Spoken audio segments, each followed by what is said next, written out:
अब आते हैं आज की अपनी कहानी के ऊपर। हमारे देश में अलग अलग राज्य, भाषाएं, बोली, रहन सहन, कल्चर है। बहुत सारे अलग अलग रिवाज भी हैं। और जब जब ये सारे रस्में, रिवाज, प्रथा प्रचलन में आई, शायद उसकी कुछ वजह हो, लेकिन कई बार ऐसी कई चीज़ें कई जुर्म के जड़ में भी आ जाती हैं। जैसे राजस्थान में एक प्रथा है आटा साटा। अब ये जो आटा साटा प्रथा है, ये क्या है? ये एक प्रथा ऐसी है कि जैसे दो परिवारों के बीच में जब शादी होती है, लड़का लड़की के बीच में, तो उसमें ये होता है कि एक दूसरे के रिश्तेदार से भी शादी हो जाती है।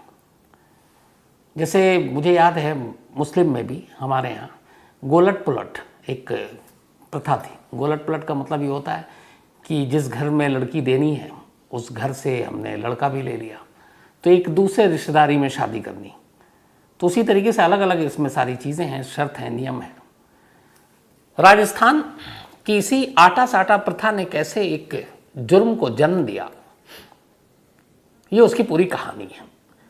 क्योंकि जितने भी, चाहे वो पुलिस हो या बाकी लोग, उनका कहना है कि अगर शायद ये प्रथा इस दो परिवार के बीच में ना आती जिनकी मैं आज कहानी सुनाने जा रहा हूँ, तो शायद ये क्राइम ना होता। लेकिन जुर्म के लिए किसी प्रथा या उन चीज़ों को खाली जिम्मेदार ठहराना वो भी जायज़ नहीं है, वाजिब नहीं है। आज की कहानी राजस्थान के जोधपुर की कहानी है। बहुत ही खूबसूरत जगह है। और जोधपुर में कायदे से देखें तो ये 4 लोगों के बीच की कहानियां हैं। 2018 में एक शादी होती है और ये शादी जो थी ये इसी आटा साटा प्रथा के तौर पर हुई थी। शादी हुई थी रमेश पटेल नाम के एक नौजवान की, और रमेश की ये जो शादी हुई, गुड्डी नाम की एक लड़की से शादी हुई थी। घर वालों ने रिश्ता तय किया था। जब रिश्ता तय हुआ और अभी इन दोनों की शादी नहीं हुई थी, उस दौरान में ही रमेश की एक दूर की भांजी की शादी गुड्डी के छोटे भाई से तय हो गई। यानी रमेश की पत्नी के भाई, रमेश के साले से रमेश के दूर की भांजी की शादी तय हो गई। लेकिन सब कुछ फिक्स हो गया, गौना नहीं हुआ, यानी कि लड़की की विदाई नहीं हुई थी, और उस वक्त उम्र शायद कम थी। तो अब रमेश की नई नवेली दुल्हन गुड्डी रमेश के घर में आती है, और ये भी पता है कि अब उस गुड्डी का भाई इसी रमेश के रिश्तेदार की एक लड़की, उससे उसकी शादी होनी है। तो दोनों तरफ से रिश्ता हो गया, आटा साटा। रमेश पढ़ने लिखने में बहुत होशियार, और ये पूरा परिवार ही पढ़ने लिखने के लिए जाना जाता है। उसका एक ही धुन था कि मुझे सरकारी नौकरी हासिल करनी है और सरकारी नौकरी करनी है। रमेश का छोटा भाई अशोक, वो भी पढ़ने में होशियार, और रमेश ने बल्कि इसको प्रेरणा दी कि तुम मेहनत करो, पढ़ाई करो, ताकि सरकारी नौकरी हासिल कर सको। अब इन दोनों भाई की एक कज़न थी, मौसी की बेटी, उसका नाम था कविता। कविता की शादी हो गई। कविता का ससुराल कर्नाटक में रहता। कविता के मायके वाले भी, माँ बाप भी नौकरी वोकरी के सिलसिले में बेंगलोर पहुँच गए थे, तो वहीं रहते थे। तो कविता भी शादी के बाद वहीं चली गई, लेकिन फिर एग्ज़ाम देने के लिए वो जोधपुर आ जाती। और जोधपुर में जब भी आती तो वो अपनी मौसी के घर और मौसेरे भाइयों के साथ, यानी कि रमेश और अशोक के साथ रहा करती, वहीं से एग्ज़ाम देती। रमेश इन दोनों को प्रेरित करता। दोनों, तीनों ने बल्कि एमए भी लगभग साथ किया, और अलग अलग कॉम्पिटिटिव एग्ज़ाम में बैठना शुरू कर दिया। इत्तेफाक से कोरोना काल में ही रमेश ने एक एग्ज़ाम दिया, और रमेश जो है वो एक सरकारी नौकरी के लिए क्वालिफाई कर गया, और वो ग्राम विकास अधिकारी, मतलब विलेज डेवलपमेंट अफसर, बीडीओ जिसको कहते हैं, बल्कि वो उसके लिए चुना गया, ग्राम विकास अधिकारी। तो सिलेक्शन हो गया। इस बीच में कविता भी लगातार एग्ज़ाम देती रही, और इत्तेफाक से 2021 में उसने भी एक कॉम्पिटिटिव एग्ज़ाम पास किया, और वो बन गई एक पटवारी के लिए एक पोस्ट होता है सरकारी जो, तो पटवारी के तौर पर उसका सिलेक्शन हो गया कविता का, यानी कि रमेश की कज़न का, मौसी की बेटी का। अब बचा अशोक। अशोक की तैयारी चल रही थी, सब कुछ ठीक चल रहा था। लेकिन 2018 में रमेश की गुड्डी से शादी हो गई। गुड्डी की शादी होने के बाद गुड्डी ने कभी रमेश को ढंग से अपनाया ही नहीं। यहाँ तक कि उसके मोबाइल नंबर में उसने अपने पति का जो नाम रखा था, रमेश का, हर कोई, हम सभी अपने जानने वाले, अपने ऑफिस कोलीग, दोस्त, फैमिली मेम्बर, बीवी, बच्चे, माँ बाप, सभी के नाम सेव करके रखते हैं मोबाइल में, अलग अलग नामों से। कई अलग अलग कुछ कोड नेम भी होता है, कई प्यार भरा नाम भी होता है। तो गुड्डी के मोबाइल में रमेश का जो नंबर सेव था वो रॉन्ग नंबर के नाम से सेव था। अब एक पत्नी अपने पति को रॉन्ग नंबर के नाम पे सेव किए भी, कई बार हो सकता है लाइटली भी इसको ले, मजाक में, बहुत सारे ऐसे नंबर होते हैं। जैसे मैंने ही अपनी वाइफ का नाम डॉन के नाम पे सेव कर रखा है, क्योंकि मुझे लगता है बाकी अंडरवर्ल्ड का हटाइए, घर की डॉन वही है। तो ये होता है। तो गुड्डी ने अपने पति का नाम रॉन्ग नंबर पे सेव कर रखा था। शादी के बाद रमेश अपनी पढ़ाई में लगा रहा उलझन एकदम, क्योंकि उसका धुन था एग्ज़ाम पास करना, सरकारी नौकरी हासिल करना। अपने भाई को भी वो इसी तरह से कहता, कविता को भी कहता, और मेहनत काम कर रही थी। लेकिन गुड्डी इधर रमेश से भी परेशान थी, उसे घर से भी, और उसे ये भी चुभता था कि उनकी जो मौसेरी बहन है वो आकर घर में रहती है पढ़ाई लिखाई के लिए, मतलब गुड्डी की ननद। शुरुआत में सभी को लगा कि एक होता है, कोई बहू आती है, बनती नहीं है, माँ बाप से, पति, देवर, ननद, झगड़ा होता है, आम बात है हमारे देश में, और मनमुटाव होता है, फिर ठीक भी हो जाता है। कई बार ये होता है घर अलग हो जाते हैं। शुरुआत में सभी को यही लगा, लेकिन फिर कुछ चीज़ें ऐसी हुई जिसके बाद पता चला कि नहीं, वजह ये नहीं है गुड्डी की। अब ये सारी चीज़ें चल रही हैं। यहाँ से थोड़े से कहानी को रोकता हूँ और सीधे 18 जुलाई पर आ जाता हूँ। अभी 5 दिन पहले गुड्डी का सिलेक्शन हो गया था पटवारी के लिए। 17 जुलाई को, बल्कि 13 जुलाई को जोधपुर गए थे। अरे इन लोगों का घर जोधपुर में थोड़ा दूरी पर था, तो वहाँ जाकर उसने अपनी जो उसको ज्वाइन करना था, ज्वाइनिंग की फॉर्मेलिटी पूरी की, और 18 जुलाई से अब उसका भर्ती, मतलब वहाँ पे जाकर उसको अपना चार्ज लेना था। 18 जुलाई की सुबह कविता अपने कज़न मौसेरे भाई रमेश के साथ, रमेश की मोटरसाइकिल पर घर से निकलती है और जोधपुर उस पटवारी जो सचिवालय दफ्तर में, वहाँ उसको जाना था। भाई कहता है चलो मैं छोड़ दूंगा, जल्दी निकल लेंगे। सुबह 9 बजे ये घर से निकलते हैं, लेकिन घर से करीब 2 किलोमीटर ही दूरी पर पहुँचे थे कि अचानक एक तेज़ रफ्तार SUV कार ने मोटरसाइकिल को ज़ोर से टक्कर मारी। न सिर्फ टक्कर मारी, बल्कि इसके बाद उस SUV से ये मोटरसाइकिल करीब 200 फीट तक घिसटती चली गई। बेहद तेज़ रफ्तार एक्सीडेंट था। आस पड़ोस के कुछ देर के बाद लोग आए, 200 फीट तक खून और उसके निशान। फ़ौरन कविता और रमेश को अस्पताल ले जाया गया, लेकिन एक्सीडेंट इतना बुरा था कि दोनों को बचाया नहीं जा सका, दोनों की मौत हो गई। अब पूरे इलाके में गम का पहाड़ टूट पड़ा। रमेश और कविता दोनों जिस तरह के बच्चे थे, जिस तरीके से मेहनत कर रहे थे, और पहली बार कोई ज्वाइनिंग करने जा रही है। आप सोचिए, उसकी सरकारी नौकरी का पहला दिन, पहले ही दिन वो घर से निकलती है और दफ्तर नहीं पहुंच पाती। रास्ते में ही एक हादसा होता है और उसकी मौत हो जाती है। पूरा घर सदमे में, पूरा गांव सदमे में। इसके बाद थोड़ा वक्त बीतता है, अचानक एक बात पता चलती है। जब कुछ चश्मदीदों ने देखा जिस SUV ने टक्कर मारी, तो पता चला कि उस जहाँ पे रमेश रहता था, जिस गांव में, उन लोगों ने कहा कि यही सेम SUV पिछली शाम से हम गांव के चक्कर काटते हुए देख रहे हैं, और लगातार 4-5 बार वो घूमी यहाँ पर। अब लोगों को लगा कि अगर हाईवे पे, सड़क पर एक हादसा होता है तो एक कोई तेज़ रफ्तार गाड़ी किसी को टक्कर मार दे, ठीक है, लेकिन यहाँ जिस गाड़ी ने टक्कर मारी वो पिछली शाम से इसी गांव के चक्कर काट रही है, तो इसका मतलब और मकसद क्या है?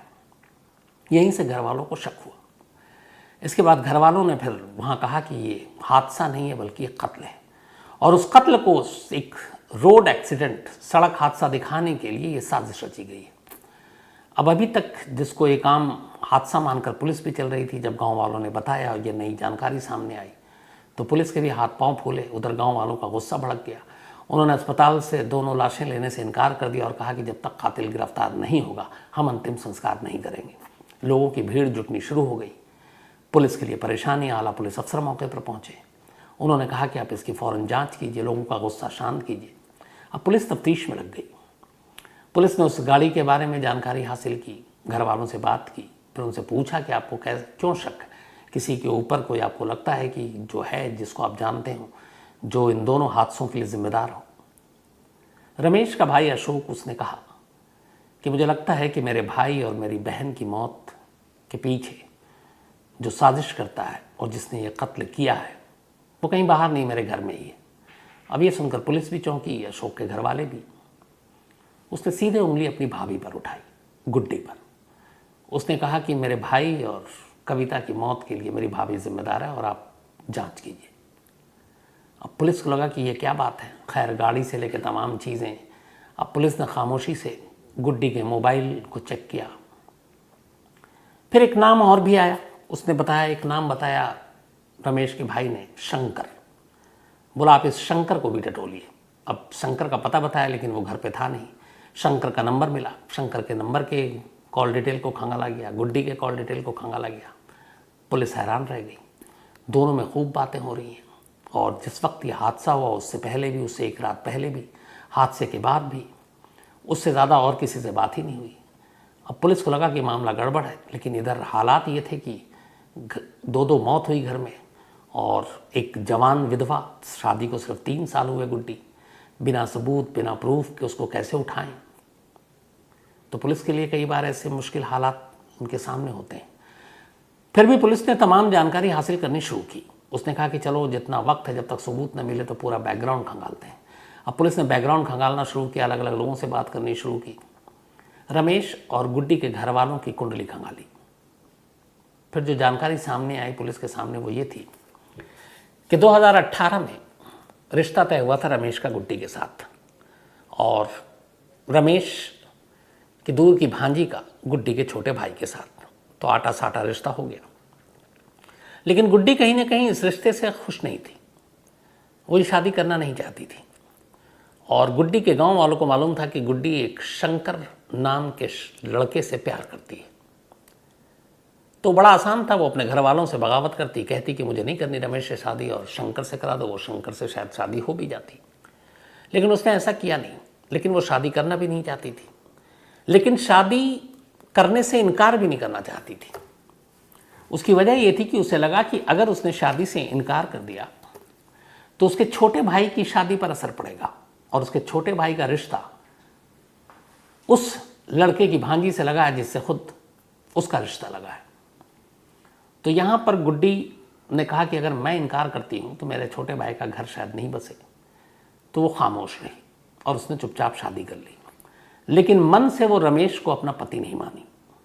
शादी के बाद घर आ गई। अब वो छोटे मोटे बहाने ढूंढने लगी लड़ाई झगड़े के, और कभी वो एक पत्नी की तरह पति के साथ नहीं रही। झगड़ा होता रहा। धीरे धीरे रमेश और अशोक को पता चला उसके पुराने रिश्ते के बारे में, इश्क के बारे में, प्रेमी के बारे में। तो कहा भी कि तुम चाहो तो तुम घर छोड़कर जा सकती हो, तुम हमें छोड़ दो। लेकिन गुड्डी ये भी नहीं चाहती थी। उसे लगता था कि अगर उसने रमेश को छोड़ दिया, डिवोर्स ले लिया, घर अपने चली आई, तो फिर उसके छोटे भाई की जो शादी ऑलरेडी तय हो चुकी है वो अधर में पड़ जाएगी। तो वो अजीब उलझन में थी कि क्या करे, और वो चाहती नहीं थी कि वो छोड़े, पर साथ भी रहना नहीं चाहती थी। इसी तमाम चीज़ों बीच में वो लड़ती भी रहती थी। इधर जो रमेश का छोटा भाई अशोक, उसे मालूम था कि वो लोग कॉम्पिटिटिव एग्ज़ाम की तैयारी कर रहे हैं। तो अक्सर जब लड़ाई होती तो कोशिश करते कि वो पुलिस कंप्लेंट इन चीज़ों से बचें या फिर गुड्डी को भी पलट के जवाब ना दें, क्योंकि अगर मामला पुलिस तक पहुंच गया, थाने तक पहुंच गया, तो उन्होंने एग्ज़ाम पास भी कर लिया तो फिर आपके वो जो कैरेक्टर सर्टिफिकेट और बाकी चीज़ें आती हैं वो अड़चन बन सकती हैं। तो ये लोग अपनी पढ़ाई या सरकारी नौकरी के लिए इतनी ज़्यादा मेहनत और मशक्क़त कर रहे थे कि उन्होंने इन चीज़ों को भी नज़रअंदाज किया कि छोड़ दो, लड़ाई नहीं लड़नी, ताकि पुलिस केस ना हो जाए, पुलिस केस की वजह से हमारी नौकरी ना चली जाए जो कल को मिलेगी। तो ये सब कुछ खामोशी से सहते रहे। वक्त बीतता रहा। अब इधर कविता भी आ गई थी एग्ज़ाम देने के लिए, तो वो कविता से भी चिढ़ती थी, उसकी नज़र वहाँ रहती थी। अब धीरे धीरे वक्त बीत रहा था और इधर ये हो रहा था कि अब जो रमेश की दूर की भांजी है और गुड्डी का जो भाई है, उन दोनों का अब गौना भी होने वाला था। तो उसे लगा कि ये सब कुछ हो गया और उसके बाद अगर उसने फिर छोड़ दिया तो फिर उसके भाई की ज़िंदगी पर भी असर पड़ेगा। तभी गुड्डी ने एक प्लान बनाया। उसने शंकर से कहा कि देखो अब वक्त कम है और मैं रमेश को छोड़ नहीं सकती हूँ, क्योंकि मेरे भाई की भी शादीशुदा ज़िंदगी का सवाल होगा। मैं चाहती हूँ कि रमेश को इस तरीके से रास्ते से हटाएं कि किसी को पता ही नहीं चले कि ये कत्ल है, ये कोई हादसा नजर आना चाहिए। शंकर ने उसकी बात सुनी। शंकर ने अपने 3 साथियों के साथ ये बात शेयर की तो सबसे पहले उनको यही ख्याल आया कि पहले तो उन्होंने साल भर पहले करीब उस पर हमला किया कि चोर लुटेरे थे, लूट रहे थे, लूटपाट के दौरान मार दिया, लेकिन रमेश बच गया, कुछ लोग आ गए, वो भाग गए। उसके बाद से उधेड़ बुन चलती रही। फिर आखिरकार बड़ी सोच समझने के बाद शंकर दिल्ली आया। दिल्ली में उसने करीब 1 लाख रुपए में एक बहुत ही पुरानी, जो बस ठीक चलने फिरने चलाने के लायक थी, एक एसयूवी कार खरीदी और उस 1 लाख रुपए खर्च कर एसयूवी कार को लेकर फिर वो जोधपुर पहुंचा। उसने जाकर गुड्डी को बताई कि उसने सोच लिया है कि रमेश को कैसे मारना है। उसने कहा कि रमेश अक्सर अपनी मोटरसाइकिल से निकलता है, एग्ज़ाम देने बाकी काम के लिए घर से बाहर जाता है, हाईवे पर आता है। हम इस गाड़ी से उसे कुचल देंगे, रोड एक्सीडेंट का मामला लगेगा, किसी को शक भी नहीं होगा, रोड एक्सीडेंट में लोग पता नहीं कितने मरते हैं। गुड्डी को भी लगा ये आइडिया ठीक है। अब इसके बाद उस गाड़ी के साथ रेकी शुरू कर दी। इन्होंने 4-5 बार रेकी की। उसी के गांव के आसपास गाड़ी लगा देते जहाँ से हाईवे शुरू होता, वो इंतज़ार करते,